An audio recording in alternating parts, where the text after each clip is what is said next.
Hello, dear bankers. Welcome to EduTap under the Jab on the Go series.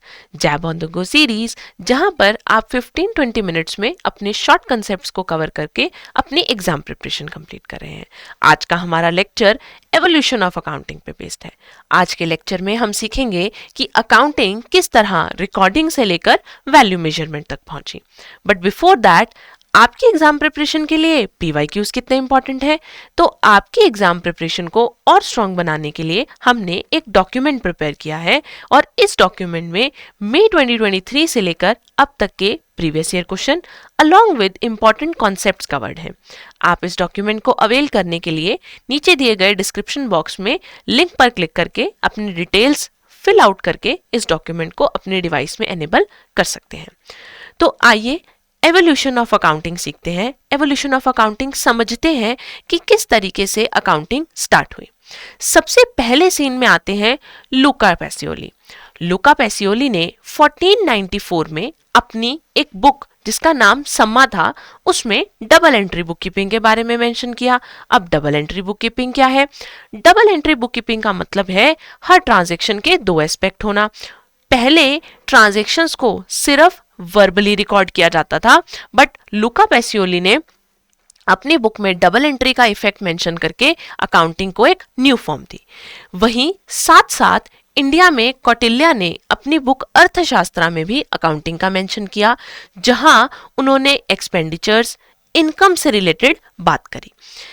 वहीं हमारी जो ancient books हैं उनमें भी अकाउंटिंग का मेंशन है. उन बुक्स के कुछ नाम हमने प्रोवाइड किए हैं, जैसे नामा, महाजनी, मारवाड़ी, देशी. These are also old accounting forms जो कि इंडिया में प्रीवियस टाइम में प्रिवेलेंट थी. इसके बाद आता है स्टीवर्डशिप अकाउंटिंग. जैसे जैसे बिजनेसेस बड़े होते गए, लोगों के पास पैसा आने लगा. जब पैसा आने लगा तो ओनर ने बोला कि मैं पैसा तो दे रहा हूं, पर उस पैसे को देख कौन रहा है. तो उन्होंने उसके लिए स्टीवर्ड्स को अपॉइंट किया. अब स्टीवर्ड्स का रोल क्या था? स्टीवर्ड्स रिच एरिस्टोक्रेट के घर, बंगला, पैसा, गाड़ी, इन सब चीजों का रिकॉर्ड रख रहे थे. अब अकाउंटिंग का रोल बन गया कि अकाउंटिंग क्या है? ओनर की मनी का एक गार्डियन बन गया. अकाउंटिंग का रोल बन गया कि accounting is the owner of guardians money. मतलब स्टीवर्ड्स रिच एरिस्टोक्रेट्स की मनी का एक गार्डियन की तरह काम कर रहे थे, यानी उनके पैसों को संभाल रहे थे, उनके पैसों का लेखा जोखा कर रहे थे. अब जैसे जैसे टाइम आगे बढ़ता गया तो बिजनेस भी बड़े होते गए. अब बिजनेस में सिर्फ ओनर नहीं, ओनर के साथ साथ इन्वेस्टर्स, गवर्नमेंट, ये सब भी इन्वॉल्व हो गए. अब सबका एक ही सवाल था कि कितना प्रॉफिट हुआ. तो बिजनेस को अपने प्रॉफिट्स का एक्सप्लेनेशन देने के लिए फाइनेंशियल अकाउंटिंग का सहारा लेना पड़ा और यहीं से फाइनेंशियल अकाउंटिंग स्टार्ट हुआ. फाइनेंशियल अकाउंटिंग करते हुए हमें कुछ स्टैंडर्ड्स, कुछ प्रिंसिपल्स को फॉलो करना पड़ता है. फाइनेंशियल अकाउंटिंग करते हुए हमारा पर्पस फाइनेंशियल अकाउंटिंग करने का क्या होता है कि हमें अपने से रिलेटेड जो भी स्टेक होल्डर्स हैं, जो इन्वेस्टर्स हैं हमारे बिजनेस से रिलेटेड, हमें उन्हें एक रिलायबल यानी एक सटीक, सही और सफिशिएंट, जितनी उन्हें इंफॉर्मेशन रिक्वायर्ड है उतनी इंफॉर्मेशन उन्हें प्रोवाइड करानी है. तो अकाउंटिंग आपका बिजनेस का एक रिपोर्ट कार्ड बन गया जिसमें आपके बिजनेस की सारी फाइनेंशियल डिटेल्स प्रोवाइडेड है. बिजनेसेस बड़े होते गए तो बड़े बिजनेसेस के साथ फाइनेंशियल अकाउंटिंग की जरूरत और बढ़ती गई. अब बड़े बिजनेस हैं, उनके पास क्रेडिटर्स हैं, ट्रेड यूनियंस हैं, उनके इन्वेस्टर्स हैं, गवर्नमेंट है और भी जो उनकी रिलेटेड पार्टीज हैं, सबको इंफॉर्मेशन कहां से मिल रही है? फाइनेंशियल अकाउंटिंग से. तो फाइनेंशियल अकाउंटिंग के अंडर अकाउंटिंग क्या बन गया बिजनेस का? अकाउंटिंग बिजनेस का अब रिपोर्ट कार्ड बन गया. जैसे जैसे बिजनेसेस आगे चलते गए उन्हें प्रॉफिट्स के बारे में तो पता चल गया, लेकिन एक बिजनेस का प्रॉफिट एक साल तो बहुत ज्यादा था, अगले साल वो प्रॉफिट उससे कम हो गया, नेक्स्ट ईयर फिर बढ़ गया.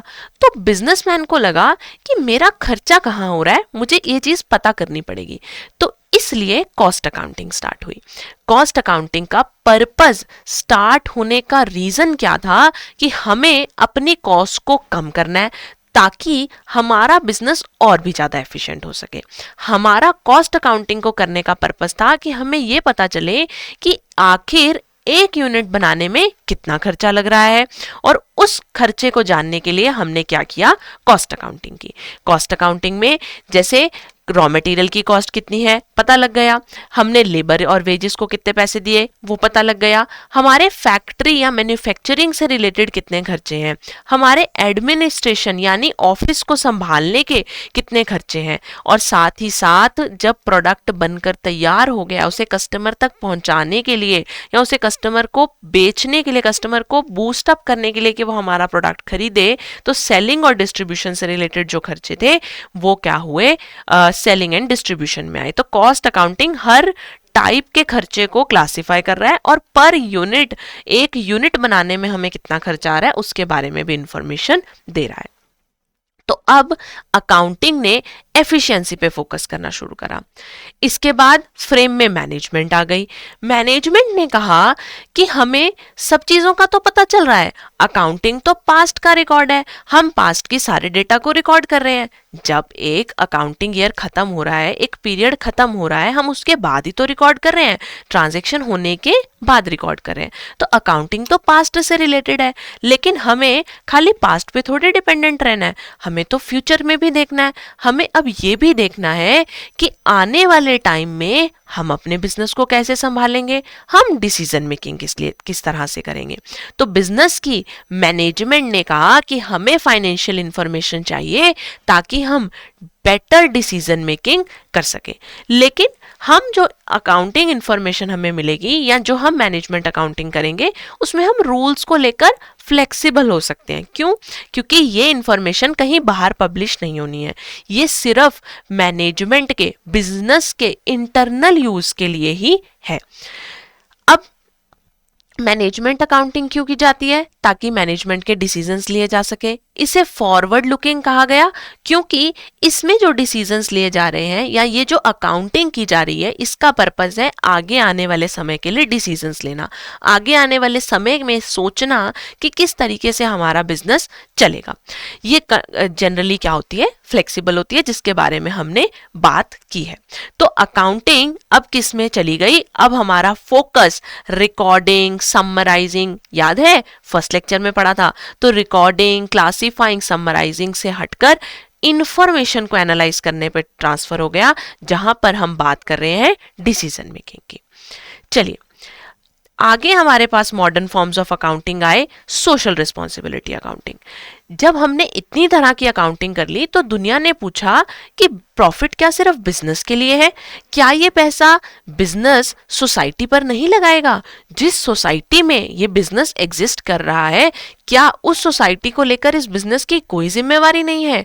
तो तभी सोशल रिस्पॉन्सिबिलिटी अकाउंटिंग स्टार्ट हुई, जहां पर बिजनेस के डिसीजंस का सोसाइटी पे, जिस सोसाइटी में वो एग्जिस्ट कर रहा है उस सोसाइटी पे क्या इफेक्ट आ रहा है उसके बारे में इंफॉर्मेशन आने लगी। अब सोशल रिस्पॉन्सिबिलिटी अकाउंटिंग शुरू कहाँ से हुई? तो जो भी एनजीओज हैं, सिविल सोशल एक्टिविटीज हैं, सिविल सोसाइटीज हैं, उन्होंने प्रमोट किया कि we need to have social responsibility accounting, जहां पर एक बिजनेस अपने प्रॉफिट्स का कुछ पार्ट सोसाइटी के भले के लिए इन्वेस्ट करता है, चाहे वो हॉस्पिटल डोनेशन हो, चाहे वो ट्री प्लांटेशन हो, चाहे वो एजुकेशन प्रोवाइडिंग हो, मतलब कि अपनी सोसाइटी के अपलिफ्टमेंट के लिए कंट्रीब्यूशन करता है। तो नेक्स्ट जो है ऑर्गेनाइजेशन को लगा कि मशीन्स ही हमारी एसेट तो नहीं है, जो हमारी ऑर्गेनाइजेशन में एम्प्लॉयज काम कर रहे हैं वो भी तो हमारे लिए एसेट है। तो उनकी अकाउंटिंग को हमने नाम दिया human resource accounting. Human resource accounting का कंसेप्ट 1964 में रॉजर एच हेमरसन ने फर्स्ट टाइम दिया, जिन्होंने ह्यूमन कैपिटल के बारे में मेंशन किया। कहां पर? अपनी book accounting for human assets में। अब यहां पर हम ह्यूमन रिसोर्स की अकाउंटिंग कर रहे हैं कि अगर एक एम्प्लॉय ऑर्गेनाइजेशन को छोड़कर जा रहा है तो उसकी जगह जब नया एम्प्लॉय यानी उसको रिप्लेस करके जब नया एम्प्लॉय आएगा तो उसके लिए कितना खर्चा लगेगा। बहुत सारे खर्चे लगते हैं ना, जैसे आपने क्या किया, अपने ऑर्गेनाइजेशन में न्यू हायरिंग के लिए एडवर्टीजमेंट की, जो नया एम्प्लॉय आया उसको ट्रेनिंग प्रोवाइड की, ऑल ऑफ दिस ये रिप्लेसमेंट कॉस्ट में कवर होता है। और एम्प्लॉयज को रिटेन करने के लिए भी हमारा जो खर्चा लगता है वो भी ह्यूमन रिसोर्स अकाउंटिंग में आता है। ऑल्दो ह्यूमन रिसोर्सेज को वैल्यू करना is a very difficult task, आप किसी ह्यूमन रिसोर्स को वैल्यू इजीली नहीं कर सकते हैं। ह्यूमन रिसोर्सेज के साथ साथ आगे जब हम बढ़े तो हमने सोचा कि अब प्रॉफिट से हमारा काम नहीं चल रहा है। अब हमें ये देखना है कि हमारा बिजनेस कितनी वैल्यू क्रिएट कर रहा है, हमारा बिजनेस कितनी वेल्थ क्रिएट कर रहा है। तो वेल्थ क्रिएशन की बात जब आई तो तब इंट्रोडक्शन हुआ वैल्यू अकाउंटिंग का, जहां पर हम ये देख रहे हैं कि हर इंडिविजुअल जो ऑर्गेनाइजेशन से रिलेटेड है, जो बिजनेस से रिलेटेड है, हर इंडिविजुअल कितना कंट्रीब्यूट कर रहा है in the overall functioning of the organization. तो that is known as value accounting. After the completion of value accounting हम आए अब रियलिटीज पे। रियलिटी चेक करते हुए हम पहुंचे फेयर वैल्यू अकाउंटिंग पे। फेयर वैल्यू अकाउंटिंग का मतलब है करंट मार्केट वैल्यू अकाउंटिंग। वैसे तो जब हम अकाउंटिंग कर रहे हैं वहां पर हम हिस्टोरिकल कॉस्ट पे चल रहे हैं, यानी जिस कॉस्ट पे हमने एक पर्टिकुलर एसेट को खरीदा हम उसी कॉस्ट पे उस एसेट को लेकर चल रहे हैं। बट फेयर वैल्यू अकाउंटिंग कहता है कि आपको एसेट्स को करंट वैल्यू पे मेजर करना है। अगर आपको रियलिटी चेक चाहिए तो आपको करंट मार्केट वैल्यू को पे फोकस करना पड़ेगा। बट ये जो आप हमारा फेयर वैल्यू अकाउंटिंग का प्रोसेस है या ये जो फेयर वैल्यू अकाउंटिंग है, इसको वर्ल्ड वाइड एक्सेप्टेंस नहीं मिली है, क्योंकि एक तो कॉस्ट जो है they keep on increasing, time से बढ़ती रहती है, और proper reliable actual market value का मिलना जो है वो कंपैरेटिवली मुश्किल है, and it varies from place to place. 3 methods हैं फेयर वैल्यू अकाउंटिंग के। First is market approach, second is income approach, and third one is the cost approach. तो फेयर मार्केट वैल्यू या फेयर वैल्यू अकाउंटिंग जो है वो किस पे depend करता है, वो आज की मार्केट वैल्यू पे फोकस कर रहा है। क्वेश्चंस कर लेते हैं। हमारा फर्स्ट क्वेश्चन है the accounting process in which systematic recording of business transaction is done. कौन सा अकाउंटिंग प्रोसेस है जहां पर बिजनेस ट्रांजैक्शन की सिस्टमैटिक रिकॉर्डिंग हो रही है। ये क्वेश्चन आपका जून 24 में आपके जैब एग्जाम में आया था। तो हमारे पास जो इसका करेक्ट आंसर होगा वो होगा फाइनेंशियल अकाउंटिंग, जहां पर हमने एक्चुअल में प्रॉफिट एनालाइज करने स्टार्ट किए थे। नेक्स्ट क्वेश्चन है which of the following statements about human resource accounting is most appropriate. इनमें से ह्यूमन रिसोर्स अकाउंटिंग से रिलेटेड कौन सी स्टेटमेंट बिल्कुल ठीक है। It treats employees as expenses to be minimised, it ignores qualitative factors, it replaces financial accounting, and it attempts to measure investment in human capital. तो expenses to be minimise तो गलत है, qualitative factors को ignore कर रहा है ये भी गलत है, फाइनेंशियल अकाउंटिंग को तो बिल्कुल ही रिप्लेस नहीं किया है। फाइनेंशियल अकाउंटिंग आज भी एग्जिस्ट करे, ह्यूमन रिसोर्स अकाउंटिंग कुछ अलग है। तो इसका जो करेक्ट आंसर होगा वो होगा option D, it attempts to measure investment in the human capital. Next question is your homework, you have to do it yourself.